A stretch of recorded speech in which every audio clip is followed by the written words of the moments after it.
Hi guys! For today's mini vlog ay samahan niyo ako kung paano nga ba pumasok ang isang masipag at alagad ng kumpanya. Uy! At ayan guys, bilang isang masipag at professional na manggagaya, manggagawa. Uy!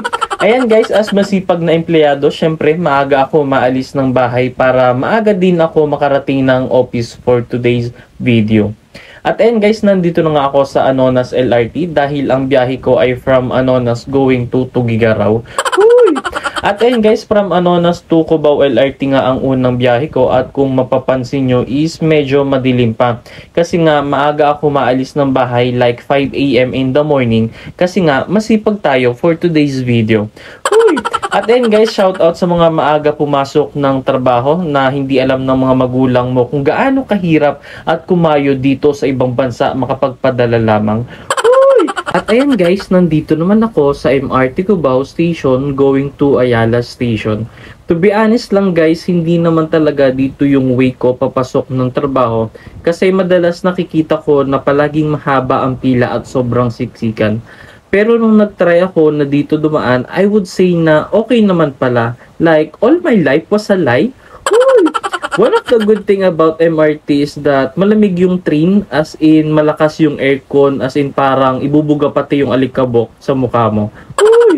Unlike sa line 2 at line 1, mahiya naman kayo, ang titigas ng mukha nyo, nagtaas pa kayo ng pamasahe. Tapos yung train nyo, mas malamig pa yung pamaypay ng katabi ko. At ayan guys, nandito na nga ako sa Ayala Station.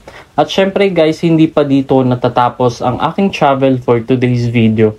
Ngayon naman guys is maglalakad ako papunta doon sa mismong sakayan ng jeep going to our office. Actually guys, hindi naman ako napapagod sa mga lakad na ginagawa ko every time na nag-on-site ako. Like medyo lang, like yung pagod na pagod. Uy! At then guys, share ko lang, good thing about our pasok is we have 10 days on site and 10 days work from home. That means 10 days lang ako napapagod kakalakad. Kaya naman, thank you sa Criff Philippines. Wala pa rin tatalo sa Alaska, kondensada. Uy! Kaya naman, saludo ako sa mga everyday on-site ang pasok kasi hindi naman din talaga biro yung papasok ka ng maaga para lang hindi ka malate sa trabaho, di ba? Sa totoo lang minsan, hindi naman talaga nakakapagod yung trabaho sa office, di ba? Mas madalas yung biyahe, papasok at pauwi yung nakakapagod dahil sa traffic at dahil na rin sa init ng panahon. Kaya naman guys, kapit lang. Pag hindi na kaya, big tin na lang siguro. Uy! At ayan guys, naglalakad na nga ako papunta doon sa mismong office namin dito sa Makati. Actually, safe naman dito. Di ko lang sure kung lahat ba ng part ng Makati is safe kahit na naglalakad ka mag-isa. Baka nga ako pa magkamalan na snatcher dito. Uy! Charot lang, charot lang. At ayan guys, nandito na nga ako sa mismong building namin. At syempre hindi ko na sasabihin kung anong floor ako at baka mamaya may pumunta pa na mga maniningil dahil sa aking mga utang. Uy! Oy, charot-charot lang ah. At ayan guys, nandito na nga ako sa aming office. At ayan, nandito naman yung pinakang receiving area namin na kung saan bawal ang visitors. Uy! Charot lang, charot lang. At ayan guys, ito naman yung pinakang office namin. Actually, mahaba naman siya. Mas mahaba pa siya sa... Uy! Parang tanga, iba na sa isip nyo. Uy!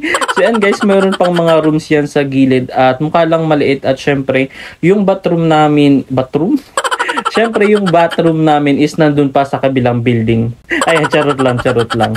Actually guys, 8 AM pa yung office hours namin pero as masipag at professional na employee, maaga tayo magtatrabaho for today's video. At syempre for sure, mapapanood din to ng team leader ko kaya kailangan masipag tayo for today's video.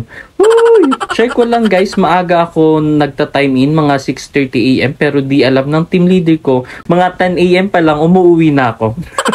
Ay, charot lang ha. At ayan, syempre, ito nga pala yung mga teammates ko at talagang makapaka-busy ang mga person. Pero kung walang camera, puro nagdadaldalan lang yung mga yan. At ayan, syempre mga gutom ang person kaya naman nagmerienda na nga kami. At bakit naman pati may buntis na rito, hindi ba dapat maternity leave na to? Oy, charot lang, charot lang. At ayan nga guys, kahit na gutom, syempre kailangan mag-work pa rin tayo guys. At ayan guys, dahil 5 PM na ay uwian na at syempre, at bakit naman pati yung Del Monte Mango Juice ay talaga namang iuwi pa nitong tirador kong friend. At talaga mang hawak-hawak pa, no? At syempre guys, i-confirm natin kung may tuhod ba talaga ang penguin. Ayan, shoutout kay Cyril Manabat. At ayan guys, pauwi na nga ako on the way going to MRT Ayala Station. At natapos na naman ang isang walang kakwenta-kwentang araw. At ayan guys, nandito na nga ako sa MRT Ayala Station going to Cubao Station. At ayan guys, sa tuwing mag-on-site ako, ganito yung palaging routine ko. Palaging mahaba ang pila papasok pa lamang ng MRT Ayala. Pero don't worry guys, kasi kahit na mahaba ang pila is mabilis lang naman din makakapasok sa loob.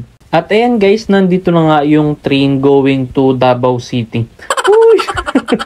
At ayan guys, actually sa tagal ko nang sumasakay ng MRT, so far, isang beses pa lang naman ako nakaka-experience ng aberya. As in, tumigil siya pero mga ilang minutes lang naman. At ayan guys, nandito na nga ako sa Cubao Farmers and syempre for the lakad na naman ang person dahil maglalakad tayo from Farmers Cubao going to Gateway Mall dahil papunta naman tayo doon sa kabilang line which is yung LRT2. At ayan nga guys, dahil medyo malayo-layo talaga yung nilalakad natin, ito na rin yung pinakang exercise natin for today's video. At syempre shoutout nga pala sa LRT2 na hindi ko maintindihan kung train ba to or jeep ba to. Kasi ngayon lang ako nakakita ng train na inaantay mapuno bago umandar. Ayan, comment down below sa mga naka-experience dyan sa Cubao Station. At ayan guys, naglalakad na nga ako pauwi ng bahay. And ayun lang, maraming salamat sa panunod nyo and see you guys on my next vlog.